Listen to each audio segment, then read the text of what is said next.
Okay, we're just about ready to do all the final installation of our suspension components, but there's a couple of things that I wanted to go over real quick.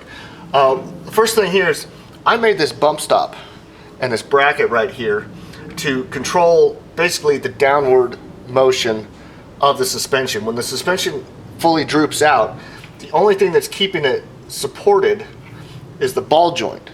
And what happens is the ball joint completely gets to the end of its articulation and it binds up. And so I really wasn't comfortable with that. So I fabricated this bump stop right here, and here's the other one for the other side of the truck. It's just a piece of tubing, and I have some footage that I'll plug in right after this clip. But it's just a polyurethane bump stop. Here's the package, Energy Suspension, part number 9.9101G.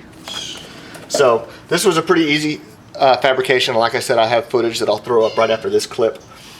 And so that's finished. That controls the downward motion of the suspension. It won't likely ever come in contact unless I support the frame on jack stands or anything like that. Second is there is no provision on these new control arms for this tab here that holds the brake line in place. So what I did is I just drilled a small 1/4-inch hole through this bar, and it's actually it's kind of surprising. These are not these control arms are not made of tubing, they're solid stock. So I just drilled a small 1/4-inch hole straight through, got a stainless steel fastener and a lock nut. So I'm just not comfortable having my brake line kind of flopping around in there.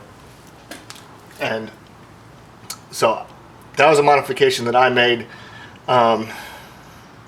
You technically could use something like a zip tie, but quite frankly that's just hack in my opinion. So all this is pretty much ready. We just gotta get the rest of our suspension, get our spindle in place, our spring, and do the final assembly, and then tighten down all these fasteners, and then this part will be just about finished.